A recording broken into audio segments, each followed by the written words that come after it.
meeting, she mentioned that we were going to discuss critical dates and multiple counter offers today.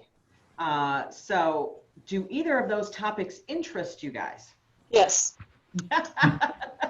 Multiple counters. Multiple counter offers. Yeah. Okay. This current market, do you think? Yeah, that's why, we kind of threw that one out there. So Jason, any experience for you in this market with multiple counter offers and all of that? Mm-hmm. Yep. Recently had some buyers that were competing against 6 other families that were going for the same house. And I had to write the strongest offer of my life, and I got it accepted. But Awesome. I had to get creative and do all kinds of goofy stuff. Tell me about creative, unless of course it's against the law. But No. tell me about. Hey, Robin. Yeah. So for example, we did an escalation clause. We did a shortened inspection period. And then another thing I did was we made $500 of the earnest money immediately non-refundable to the buyer upon seller acceptance. Oh, okay. So they had a guaranteed $500 in pocket should you not be able to close. They didn't have to concern themselves. Nice. Okay. We're assuming you won, Jason. We're assuming you won.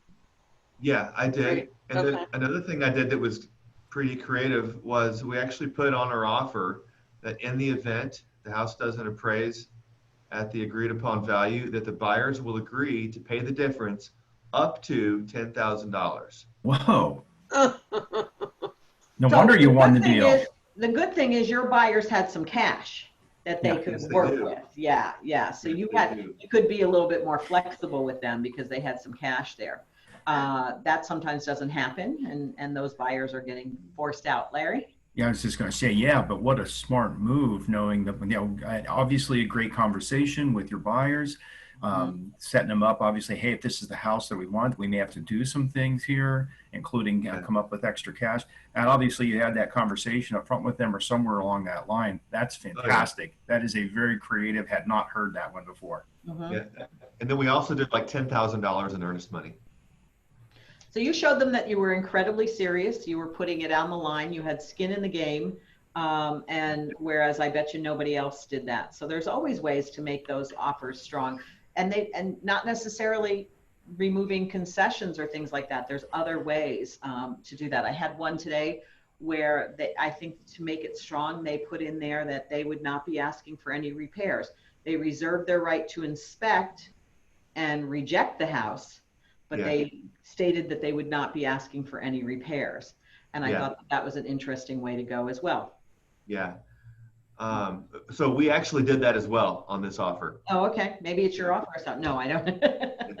And then another thing that I did, I called and texted the agent all day long, checking in, just building the relationship with the agent, because I wanted the agent to be in my corner.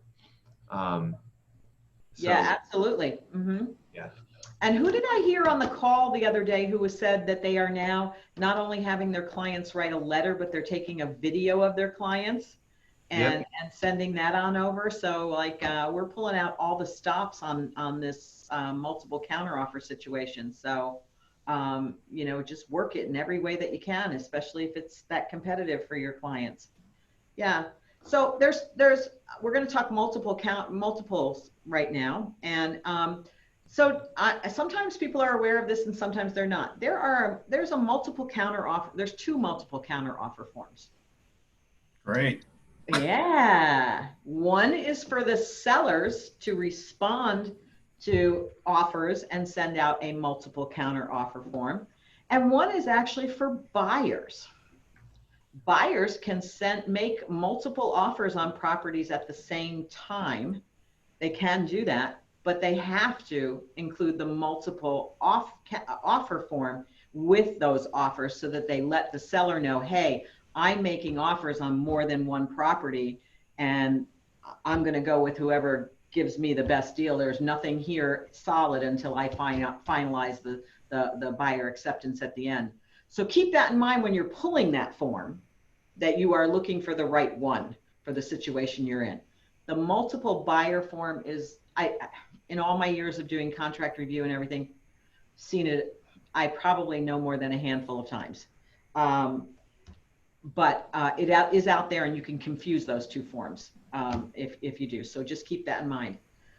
The other thing about the multiple counter offer form is to keep in mind is that the verbiage on it is a little muddy, especially on page 2 under seller final acceptance.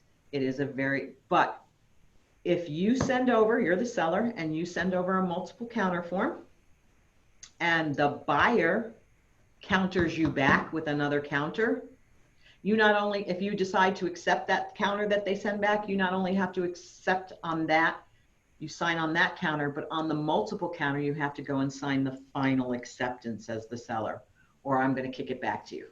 Because there's language there that says, I'm including everything that came after this multiple counter offer, but it's not worded well. But don't be concerned. I've had sellers go, no, I don't want to sign on that multiple offer because it doesn't include the subsequent counter offer. Yes, it does. It ties it all together. So you can have multiple additional counter offers between a buyer and seller after the multiple. Yes, Jan, did you have something? No. So just know that it has to have that final acceptance there to do that. The other thing to know is that I really hate when they say give it your highest and best, because I really appreciate giving me some framework. Does everybody feel that way about the multiple counter offer? Like when they go highest and best, I'm like, oh, you're on a fishing expedition. So I like it when they give me a price or they give me a term that they're really looking for, because then my buyer can look at that and be strong in that. So tell me what kind of stuff you're seeing. Can I comment on that for just a minute? Sure. Okay, so when I just sold at 629, I did have 3 offers the next day, and I had 2 agents asking questions that I was not comfortable with, because I felt like if I was to answer in the type of answers they were looking for, I would be sharing information with you that certainly the other agents wouldn't want me to share. And so how do you do that in an appropriate way that you're not showing bias in any one direction? Example is, one of the gals said, well, okay, what price do I need to come in? And the next one said, tell me whatever it is and I'll beat it by 10. And so that's a real uncomfortable thing, that if you don't just come out with a blanket statement, give me your highest and best. How do you do it in a way that's not biased? The first thing that you have to always go back to is, what instructions has your seller given you about how to handle these multiple offers? Because they're the one who ultimately can give you the permission to say, what's the number? What's the term? What's the condition that's going to, because if they want it out there, they're the ones who are going to say, I want it. So I always want you checking back with your seller. Hey, this is the question I was asked.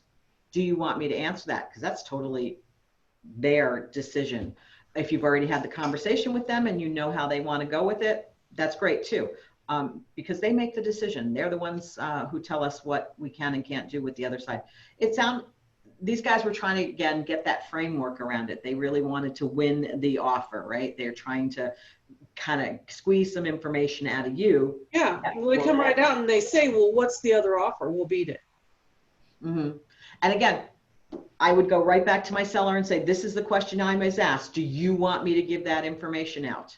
And that's up to your seller. If your seller says yes, give them the information, then give them the information. That's the person calling the shots there at that point in time. I'm confused, Jan. Did you say you had already accepted an offer prior to those phone calls? No, I received 3 offers the same day on this property. Okay.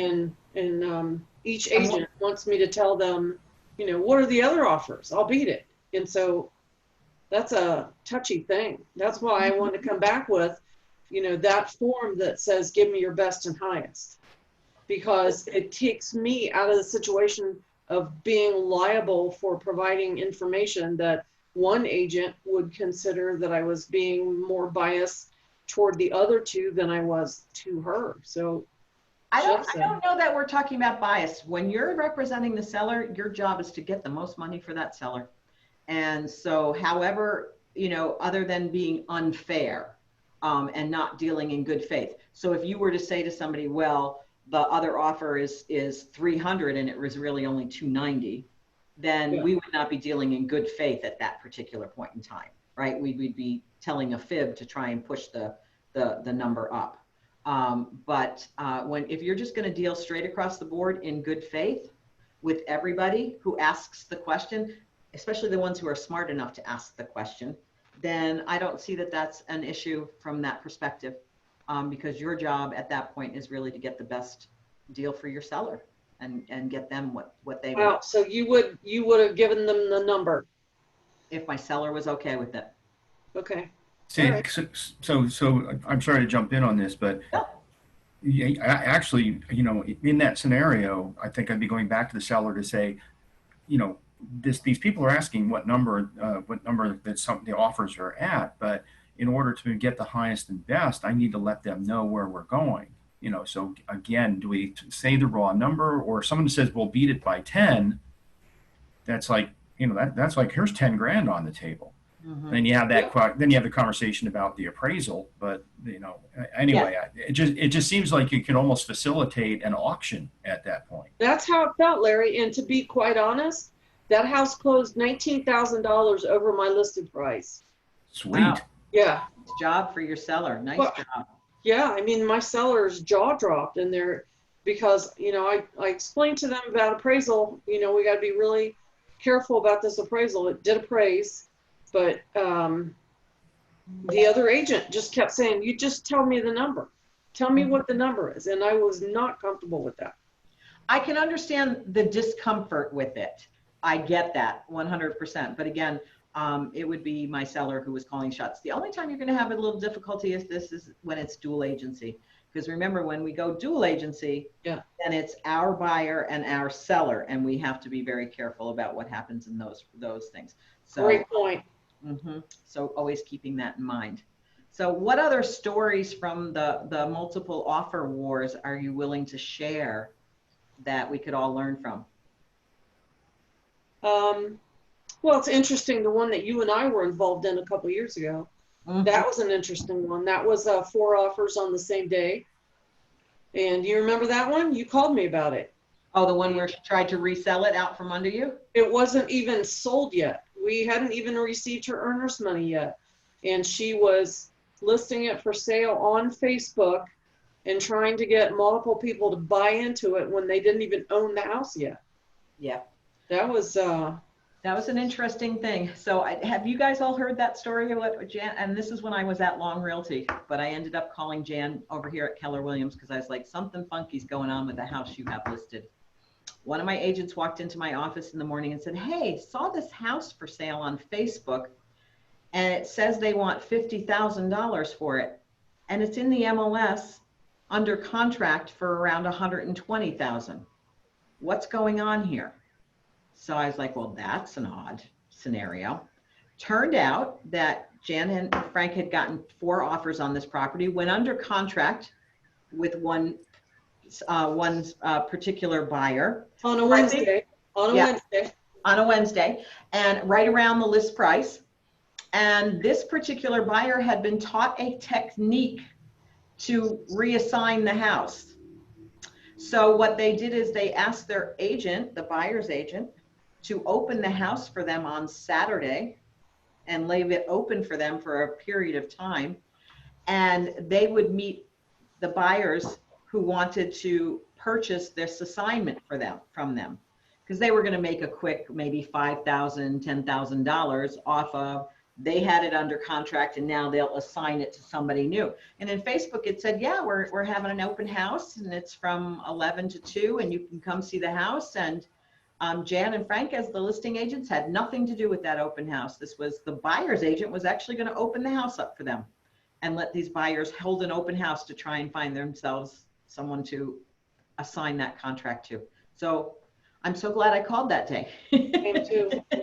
I am too. I can't even imagine. Yeah. So and to your credit, I went over there that day just to see if she did try to open that house. And funny about that was pulled off Facebook immediately. Every sign that it even existed was gone. You couldn't find it. And I just kind of stuck around that day to see if she showed up, but nothing.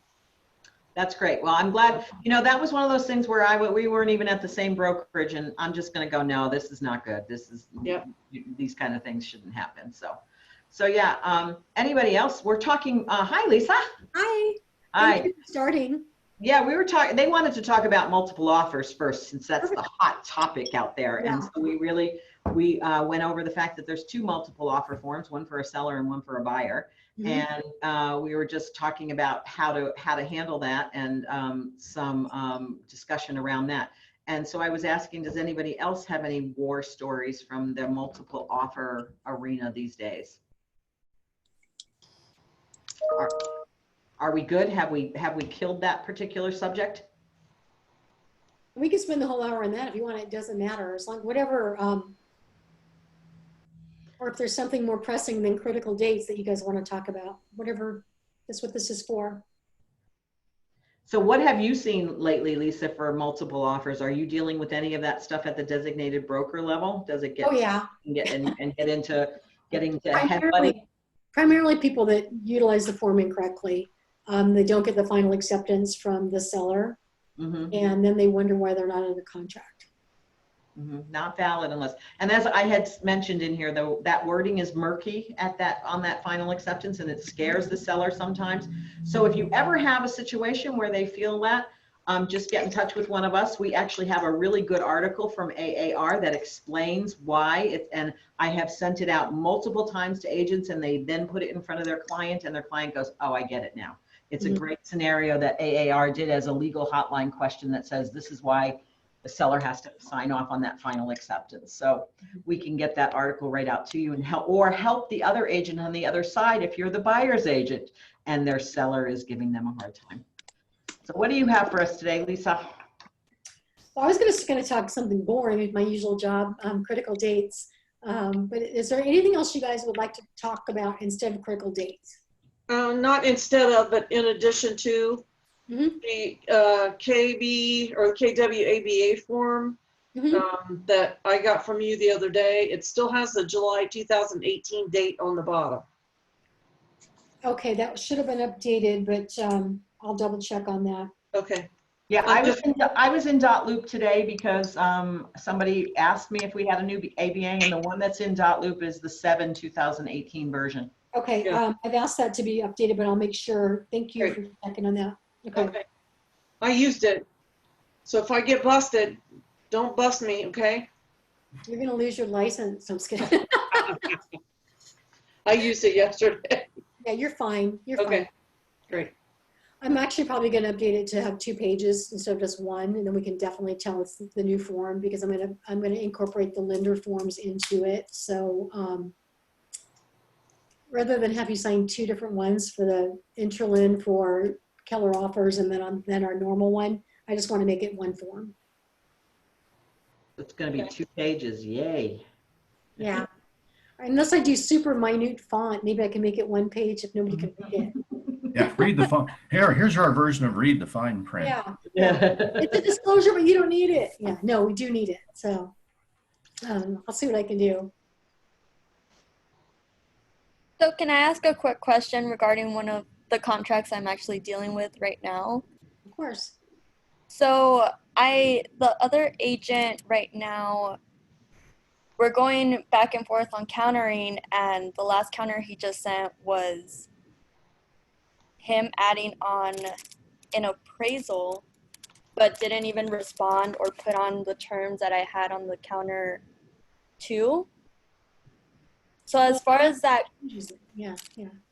so as far as that goes, does that mean that nothing on counter 2 is being accepted, or? No. That's what I had told him. Go for it. Sorry. Go ahead, Wendy. No, I said the difference with counter offers is they're like a cake, and you're building it in layers. So if you put something into counter 1 and they don't mention it in counter 2, it sticks. It's there. They have to either counter it out or it's now part of the deal. Is that Okay. Sign, yeah. Okay. Mhm. And then second, like on the purchase contract, the buyers had originally said that they were going to pay for the appraisal and it wouldn't come out of seller's concessions. Mhm. But after speaking with the lender right now, I guess he incorporated that appraisal cost into the seller's concessions. And the listing agent said that the seller is willing to pay for it since it is out of seller's concessions. Would I incorporate that into the counteroffer, being that it won't be paid by the buyers anymore, it'll be paid through seller's concessions? Well, you would need to ask for it because that is a change in the it's a change that they want. So that would be something you put on the counter and they may Okay. or may not accept it. Okay, perfect. That was all for me. Thank you. Good questions. Uh-huh. That would be, now the simple answer to that on the counteroffer would just be, seller agrees to pay appraisal cost. You don't have to get into the minutia of concessions and stuff like that, do you? Well, you do, depending on how the contract states it, because it says whether it's paid as part of the concessions or outside of the concession. So you may have $3,000 plus the appraisal, or you may have $3,000 including the appraisal. And it can make a $600 or $800 difference. Okay. Or more. Anybody else have anything you want to talk about before we get to critical dates? Because like I said, that's not a super long conversation. It's a form, so. Nothing? Oh, you, Lisa. Okay, can you make me host so I can share my screen?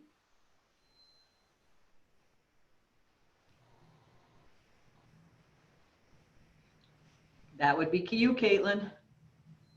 You may have somebody up there. Yeah.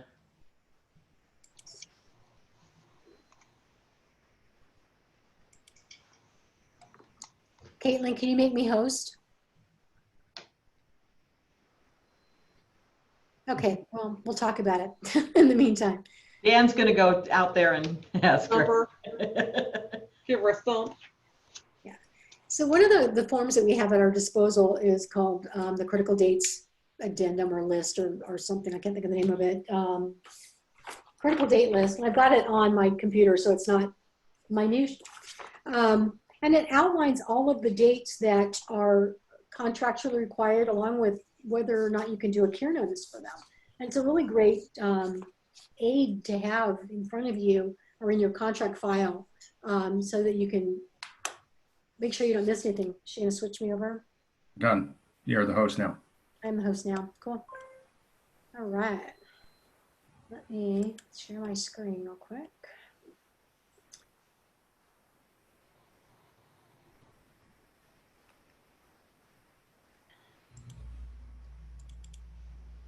Yep, there it is. Okay. Ooh, is that too big or is it good? You probably have to double click that. Yeah, it's not open for us. It's not open for you? Double Okay. click on it. It's on mine is open. Huh. Okay.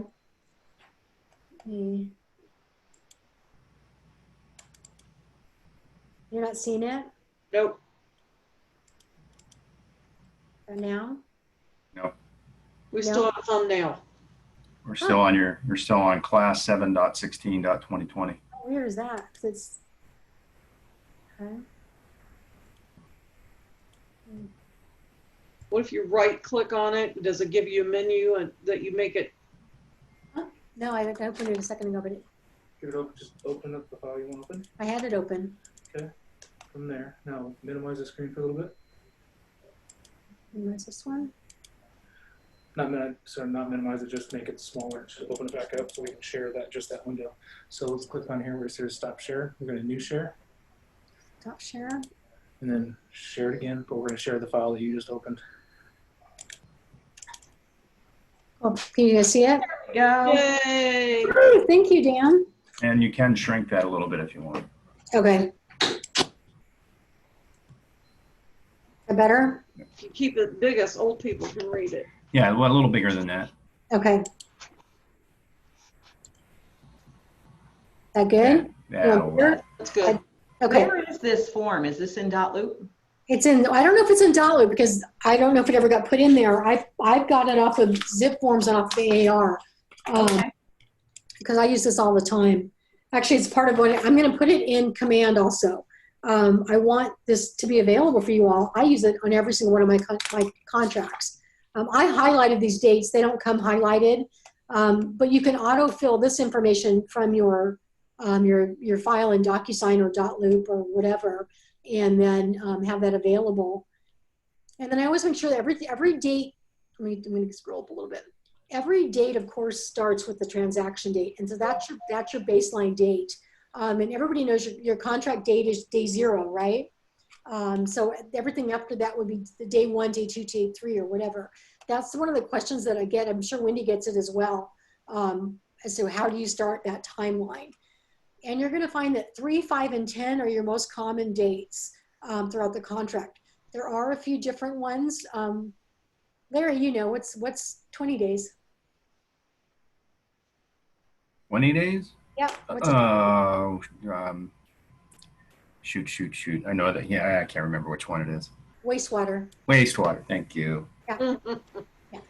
I figured you might know that because we just talked about it. But yeah, it's just, it's one of those things that everything, if you look at the dates, it's 3, 5, 10. Everything's 3, 5, or 10, except for when you get down to wastewater. But we'll start at the top and go through. Whoops. Uh-oh, I was doing that. And if you look on this left side on the column is where it says CN, that's cure notice. So anything with the CN next to it is something you can cure on and should cure on if it doesn't come in timely. So of course, the very first thing is the date of acceptance, which would be the date you'd put here, and also the date that you would use for your baseline date. Escrow earnest money needs to be done upon acceptance. And I think that's something that people miss a lot. I know Wendy sees it a lot and I see it a lot, where people are not depositing their earnest money. They're trying to wait until, I'm not sure what the reasoning is, but that you need to cure on that. If you don't have that earnest money in by day 2, yes, Jan, you have Perfect example is I did a FaceTime video of a house on Sunday. I wrote a contract on Monday. She put her earnest money check in the mail Monday, which I should have received yesterday and did not. So I know it's going to come in today's mail, but in a situation like that, what do you do? Everything was the agent that would have cured you. And then you have 3 days to cure that cure, basically, or to remove the cure. So in that situation, they can wire their earnest money. They could use the new new policy that the escrow officers have for that. But I would not wait and again, your timeline doesn't start technically until they cure you. So you should have it in there, but if they don't cure you, your buyer's not going to be penalized for that. Could you put it into the contract that it will be put in at a certain date, you know, like earnest money to be deposited? I thought about that yesterday, but I will. From now on, I thought about that yesterday. But you can do that, right, Lisa? You can do that, but you don't have to. The bottom line is that the minute the contract's accepted, you're supposed to deposit your earnest money. And so, like I said, I give it to the next day, but if they don't have it in by day 2, I cure. Okay. And people get busy. It's not necessarily intentional. A lot of times what they do is we've got a lot of stuff going on. You start doing other things, and then all of a sudden you realize it's been 4 days and you just haven't gotten that money put in there. So I think that's the most important thing is it's not intentional. It's just an error. So by curing them, you're saying, hey, let's get you back on dates. And then you've also done your best job for your seller. As a buyer's agent, obviously you're supposed to get that money in there, but you're not going to be in breach until they cure you on that technically. I did notify her as soon as I realized what was happening, and the other agent's okay with it, but from now on I will write it into the contract. Mm-hmm. Yeah. And what I do also is the contract already states that it's got to be immediately. So you can write it in there, but then you're changing the terms of the contract. So there's something to think about in that. The other thing is I give this form to my buyer and my seller, whoever I'm working with, and let them know these are dates that we have to meet or you're going to be in breach of contract. And then it's not you just saying, hey, we need this form, we need this done, we need this. You're giving them just a backup document of what they've already agreed to do in the contract. So another one that gets delayed a lot is 3 days after contract acceptance, the buyer has to provide the lender with the loan application. How often does that, I mean, truly that doesn't always happen at 3 days. And so they need to be aware that the minute they sign that contract, that they need to get all those documents to their lender. They've got to make sure that the credit report's accessible, that, you know, that they've gotten the lender the basic documents they need to start the file. The SPUDs, they have to do, the seller, the listing agent needs to just deliver the SPUDs to you 3 days after contract acceptance. If you don't get it on day 4, I would cure them, because that is, some of that information is critical. And it also just starts out on a bad note. If you can't get your documents from the other party, quite often that's going to continue on throughout the whole contract process. And so if you just immediately, and my first cure I send to people, I call before I don't ever send a cure without a call. And I say, hey, I just want to let you know, I'm going to be sending you a cure notice. Yeah, Larry? Go ahead and finish your statement. Okay. I always call them to say, I'm going to send a cure notice. I just want to let you know, it's not meant to be anything other than a gentle reminder that we need to get back on and onto terms of the contract. And most agents are fine with that. They just say, oh crap, I forgot to send it. I promise I'll have it to you, you know, tomorrow. But then what happens after 3 days after that cure is sent on day 6, if you don't have it then your client has the right to cancel without any further notice, because if the other party, they don't have to, but they have the right to cancel. Larry, you have a question? Yeah, I'm seeing more and more listings where they're saying no SPUDs, no clue. Mm-hmm. Yeah, it's becoming almost prevalent, and they're saying, well, you know, the person never occupied the home, and people who flipped houses and done all the renovation work are saying, well, no SPUDs. Well, they've worked on the house, they should know what's going on in the house. And what you can do in that situation is you write in your contract terms on page 8 that seller will fill out a SPUDs to the best of their ability. There are, you know, and you can make sure that they do it. They do know what they need to purchase the contract or the home. They do know what they've seen, if they've torn walls apart. They do know whether, you know, what day they bought it. I mean, there are things like that, you know. They know the address. But here's the other side of that. Some of these are showing up on these houses that are like getting multiple offers in the first day. Right. So if you put the SPUDs thing on there, and they're going to go, forget you. Well, the other thing you can do is I always make sure that my buyers see a blank SPUDs and let them know the information they're missing. Because I've sold houses without a SPUD. Everybody has, I think. And I just make sure that the buyer understands what information they've missed out on, and that these are things that they need to investigate since they didn't get this information provided to them. The other thing is not providing a SPUDs does not absolve them of disclosure requirements. So, and Wendy can chime in on this too, is like, just because they don't tell you, if they know it, they're still liable for that information. But again, what kind of recourse is there for that? Because I swear what we're seeing is just agents being lazy, not encumbering their sellers with filling out this form. Huh? Flippers. Yeah. Flippers. I'm dealing with, you know, 5 of Kyle Mokhtarian's 400 properties. He doesn't know anything. They just, flippers. Why are they allowed to continue to get away with that, though? Because no one calls them out on it. It's, okay. Yeah. But there's state law that says that the sellers have got to disclose everything material that they know about the property, and then the agents do as well. So what happens? I've got one lawsuit right now that, and I don't want to be too specific because some of you may recognize the property, but the listing agent and the seller did not disclose termite damage, and when the buyer moved in, hung their TV on the wall, fell to the ground. Oh God. Mm-hmm. It's like they put, you know, lipstick on a pig. That wall looked brand new and perfect, but behind it, it was totally destroyed. And we found evidence that on the prior deal that had fallen through, that they had a termite inspection, noted significant damage in that wall, and all they did is paint over it and put it right back on the market when it fell through. So we have a case.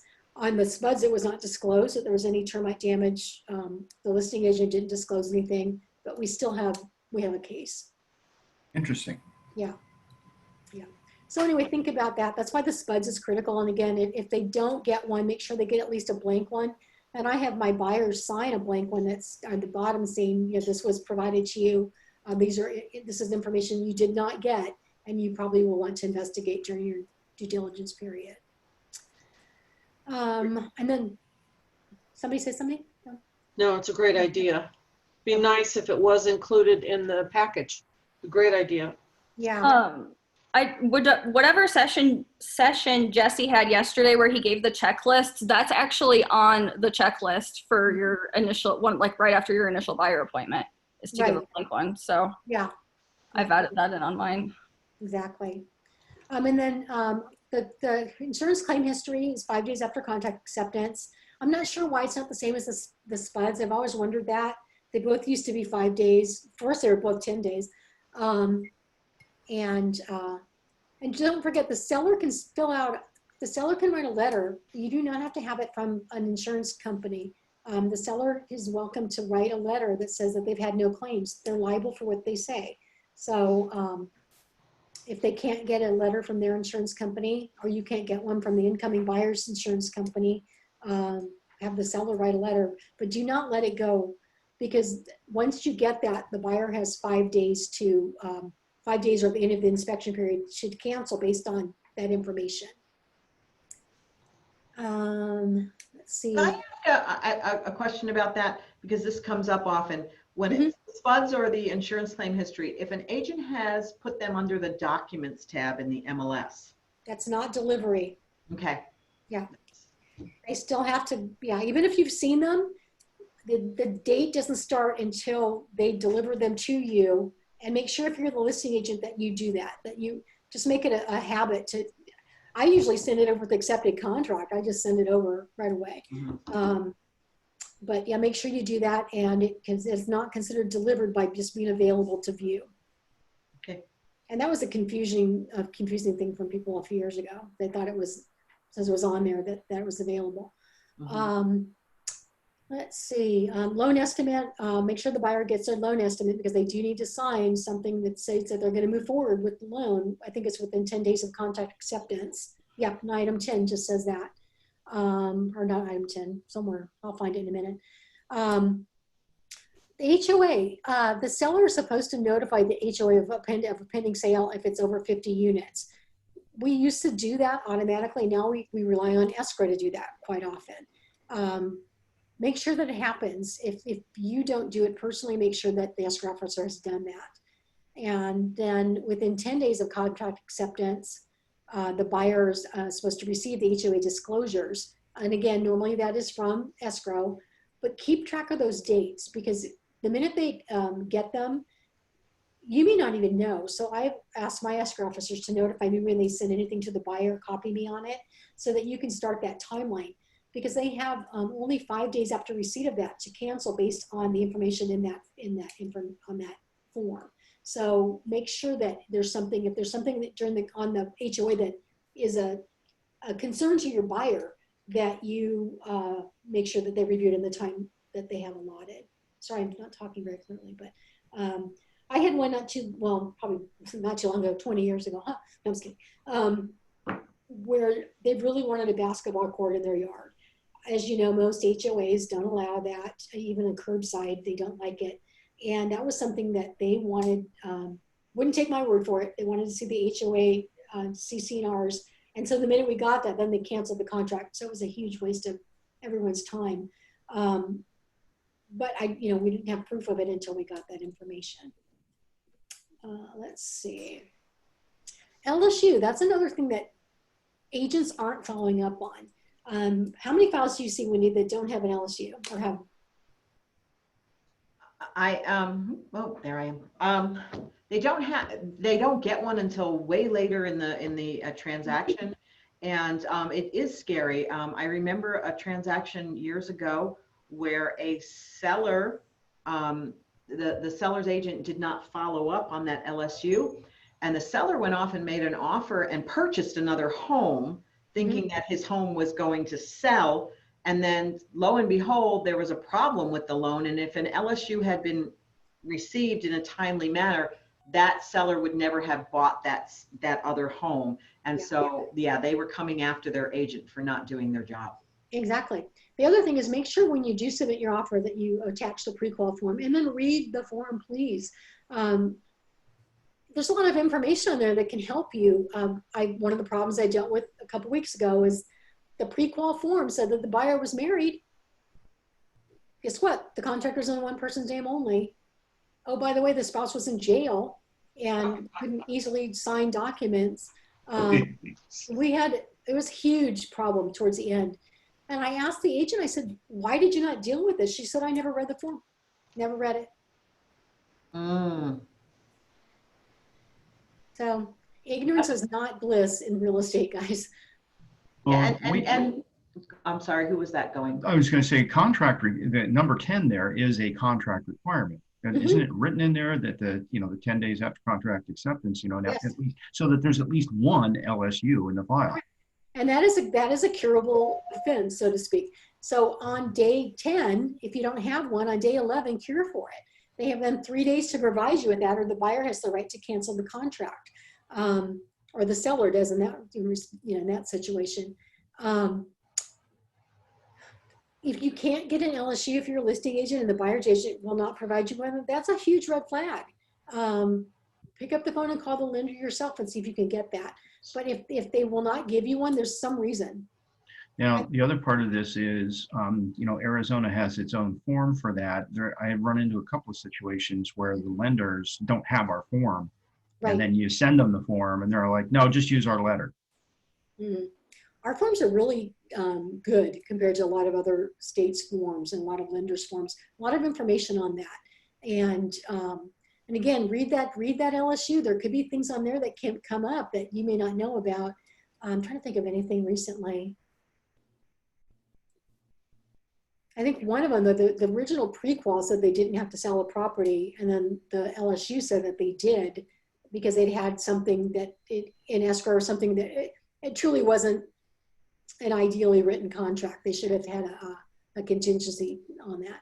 But that, of course, then if nobody catches that, they can't qualify. Well, yeah, and again, I'm going back to the Arizona, the LSU form. I had a lender that just said, no, we're not filling that out. So does the lender's letter in Arizona under ADRE's guide fulfill the LSU? Not truly, no. But if they can send a cancellation letter, and that would fulfill the obligation to cancel. Good lenders. I've got to work with a couple lenders. I never ask. It just shows up in my inbox first thing on Tuesday morning. Right. I wish everybody was like that. Yeah. Don't forget, we don't get to pick the lender. The buyer does, and they may pick an out-of-state lender. I've had some pick some obscure, scary lenders, but if that's their choice, you've got to deal with it to the best of your ability. And quite often, and some of them are good lenders. Trying to think, Navy Fed, for instance, great lender, but they will not use our LSU form or our pre-qual form. And remember, the lender has never signed the purchase contract. The lender didn't agree to any of that. Yeah. The buyer agreed to that. Yeah. And then the buyers, if you read the verbiage in there, which I don't have in front of me, it says the buyer instructs the lender to do the following. So it's on the buyer to get that lender to comply. It's not the lender's. The lender did, like Wendy said, the lender did not agree to do anything. It's the buyer who's in breach, not the lender. Interesting. The lender that I really like that I'm working with, Lisa, she went to a CE contracts class. And the reason she went is just to see what our headaches are. Isn't that cool? Yeah, and to me that shows initiative and the willingness to do her job. Yeah, awesome. And to help you do yours. Okay, I'm going to move on here. Let's see. We saw that part already. Okay, so this seller property disclosure, again, we talked about that you have 5 days after receipt or the end of your inspection period. So say you have a 2-day inspection period, God help you. Good luck getting anything done. Then you would have 5 full days to sign off on the SPUD saying it's acceptable or not, that you could cancel after that. Again, if you have a 20-day inspection, the SPUD's you can, up till the end of that 20-day inspection is when your SMUDs are due. Again, applying for homeowners insurance, I think we talked about this in our last meeting, is make sure they do that early in their inspection period, especially with the fires and the floods and things that we're having in the area. They need to make sure they can insure that property if they choose to, and that it's not going to be too expensive. Has anybody had problems with that lately with anything? No? I was just thinking of something that came up for the newer agents. I dealt with a situation of sending a contract over to an agent Friday at 7:30, Friday night, 7:30. And I kept texting her, please respond with your receipt. Please respond, please respond. I called and left a message. I got no answer. I get a call at 8 o'clock the next morning that says, I just now got your message. Sorry, I go to bed at 8 o'clock. Mm-hmm. Well, so she's trying to say she wants 24 hours from that date as a response time because she didn't open the email until the next day. But really, it's when we deliver the contract that it's considered delivered, not when they open it, correct? Well, the most important date is what's the time for acceptance. It doesn't matter if you deliver it 1 minute before that. It's whatever time that the buyer's given the seller to respond. And if you miss that time period, your contract's dead. Okay, but it's the seller's agent that was missing the contract timeline because she just didn't bother to open the email. Right, So- but again, you have no control over that at all. And some people don't work after 6 o'clock. Lucky people. But How do you do that? How do you do that? Yeah, but we have no control over that at all. And again, that's, in a perfect world, the 24 hours would start from the minute you wrote the contract, but they don't have any idea you're doing that. So it's whatever you and the buyer decide, and then whether or not the seller's going to agree to that. Okay. Yeah. Does it make you angry? Heck yeah. Yeah. Well, I'm sure it made if the buyer, or I'm sorry, if the seller would have known, I'm sure they would have been very angry. Possibly. Yeah. But we never know. I mean, the seller may have instructed the agent that they don't want any offers in the evening because they drink. I mean, who knows? There's reasons that things happen for. Yeah. I had a seller like that after 7 o'clock, he was literally, I would not feel comfortable with him signing a contract at that point. Let me say that. Nor was he pleasant to be around. During the day, he was perfect. So I didn't present any offers after 6 p.m. Okay. or go over there. So Reality of how some things are these days. pardon me? The reality of how some things are these days. Yeah, yeah. Now, exactly. and the agent thing, that's a little bit unnerving. Well, I went to bed at 8 o'clock and didn't see. You slept 12 hours, Yeah. especially The other thing knowing. is- yeah. No, if you put a listing live on Friday, you got to think that Friday night into Saturday, it's entirely likely that the phone might ring. Yeah. And again, that's one of those things that if it kind of culls the herd from good agents versus bad agents, and that if you're not going to be available to respond to an offer, put it in your agent remarks. I don't respond to offers after 8 p.m. Then people like Jen are sitting there all night going, why haven't they responded? Your client's calling you to say, hey, did they get it? Did they get it? And all you can say is, I submitted it. And it's frustrating because you look like you're not doing your job when in reality, you did yours. Somebody else just didn't do theirs.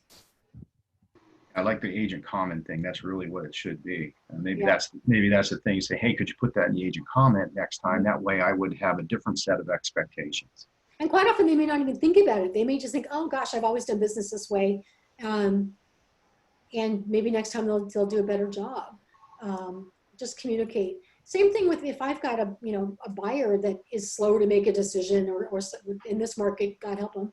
But I'll let the listing agent know, just so you know, the buyer is slow, can't respond that quickly to things, and we need more than a couple of hours to get back to you on something. It may or may not work. In this market, it probably wouldn't work, wouldn't matter either way. But just to be aware of that, and be courteous. not people have things going on in their lives that we're unaware of. And we take things personally sometimes that we shouldn't. I do the same. I know Wendy and I've had a few conversations where we've gone different directions and we're trying to get to the same point. And it's just a matter of timing. So, let's see. Any questions on anything so far? We only got about 7 more minutes. So, and make sure that they order their termite inspection should they want one. They're not required anymore like they used to be. Some lenders do, some lenders don't. I still always recommend that the buyer get one in Arizona. Almost every house either has or will have termites at some point here. And as we know from the TVs falling off the wall, it's probably a really good thing to do. In this situation, the buyer did not do their own inspection for termites, and had they done that, that might have been found. So let's see. Okay, the inspection notice, which is the Binzer, needs to be just done at the end of the inspection period. Make sure you don't miss that date. If you do, you're giving up a lot of your client's rights. The listing agent and the seller have absolutely no obligation to extend that date or to do anything. You're basically accepting the property in its condition at that point, whether or not you choose to. And if you do want to negotiate an extension, make sure you have it in writing before the end of that 10th or whatever day is your end of your period. So I don't think nobody on this call, I don't think has had a problem with that date. I do have a couple of agents that consistently miss that. And what day was that, Lisa? pardon me? What date do we not have problems with? The Binzer, delivering the Binzer. Oh, okay. Yeah, I know you've had a problem with that recently. Yeah, not you personally, one of your PC agents. I was recently asked by an agent if they should cure because somebody was not sending back over the Binzer, and I'm like, no, we don't cure for a Binzer. It's already written in the contract exactly what happens if the Binzer doesn't come back to you. Exactly. Yeah, the timelines stay intact. So if on day 10, say day 11 shows up and you don't have a Binzer from the buyer's agent and you're the listing agent, they've accepted the property. At that point, you don't have to do anything at all. You don't have to sign. You don't have, that inspection period's over, and the buyer's accepted the premises as is. Should the buyer deliver something and the seller doesn't respond, then the seller is stating that they aren't going to do anything. It's the opposite. So say the buyer wants a roof, they want plumbing, they want X number of things done, and the seller does not respond. The buyer doesn't get all those items. The seller, by not responding, is saying they will not do anything. So that the end of that 5-day period where the seller should have responded begins the timeline for the buyer to respond to that. They have 5 days then to cancel or continue. And you need to make sure, even if the seller does not respond, that the buyer responds saying, yes, I'm continuing, or no, I'm not. Make sense? Okay. Any questions about those timelines? Nope. Okay. Okay. Well, here's my one about the notice to proceed. So once you get the intent, the notice from the lender of the fees, then the buyer has 10 days after the receipt of it to continue to say, yes, I'm going to proceed. If they don't, you need to make sure that the lender gets that form. And then the lender has to provide, this is a lot of loan stuff here and title. The lender has 10 days to provide certain documentations.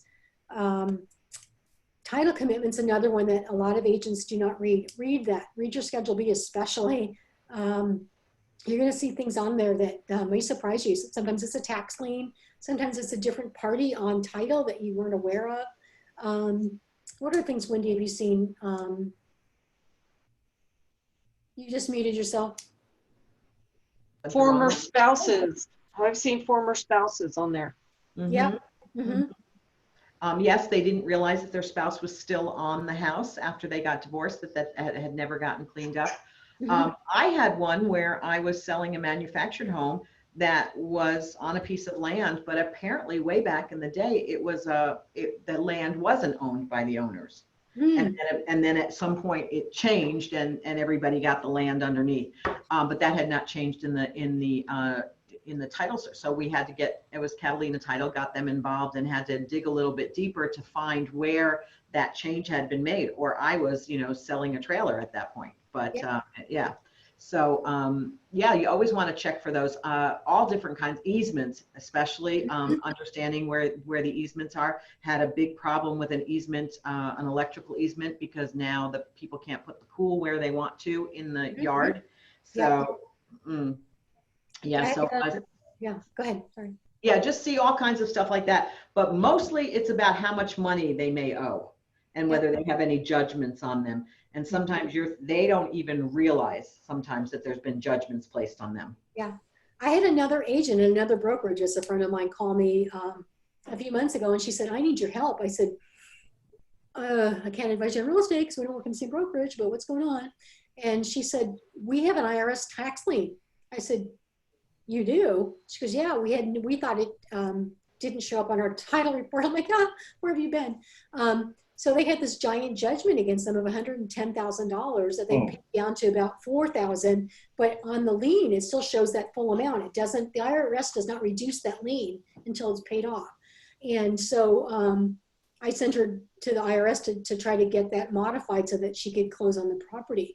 But those are things that you need to know about. If somebody has a lien of that magnitude, it may show the entire lien, not just what they owe on it. And that would have kept them from buying. It did delay their closing by a couple of weeks, but we did, they were able to get the IRS to reduce the letter amount of that lien, or the number amount.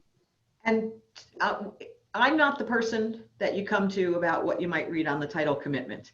Right. Dan and I had this question come up while we were driving to Sierra Vista, Mhm. and it's like, no, that's what the title officer is for. And those folks, Title officers, yeah. get on the phone with them and say, what the heck does this mean? And because that's their job to know what that is all about.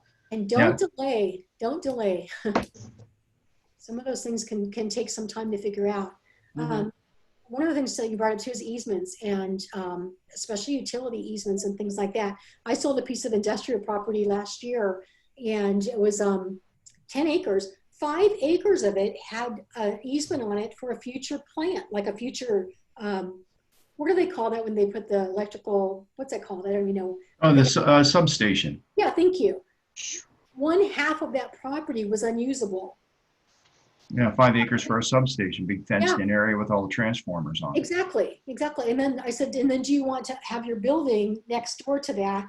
Because it is gonna, it may affect your value or your life, but it may affect your value. So we ended up not purchasing that property.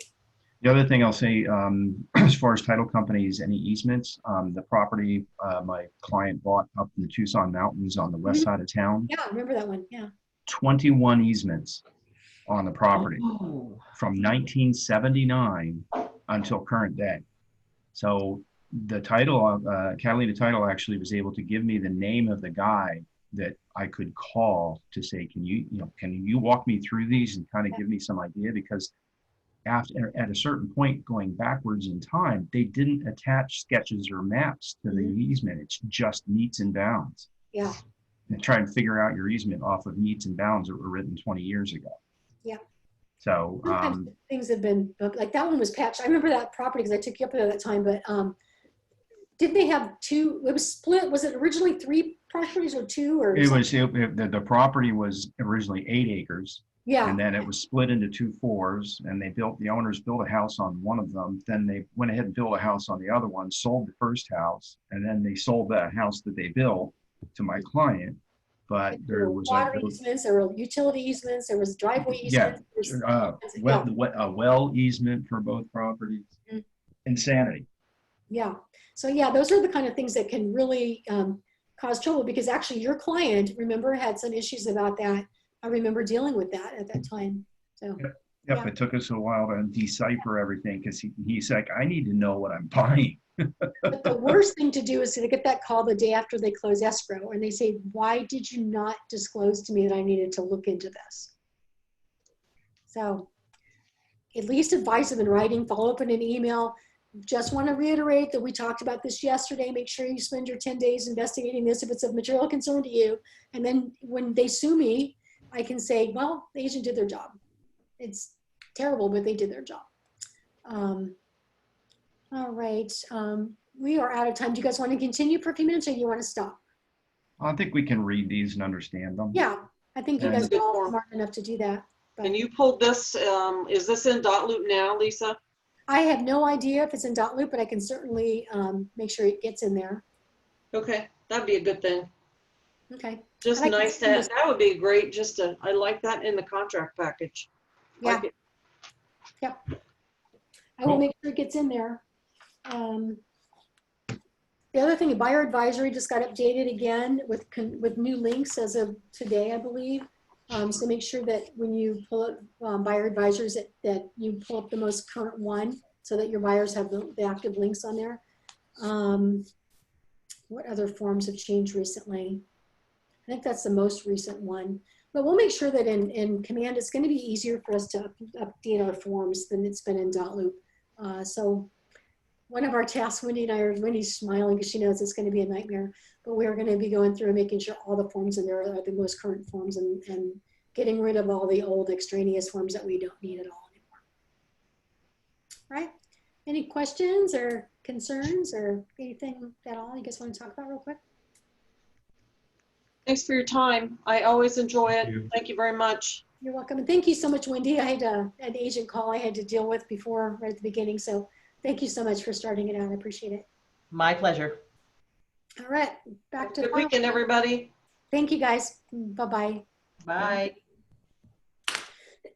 Excuse me.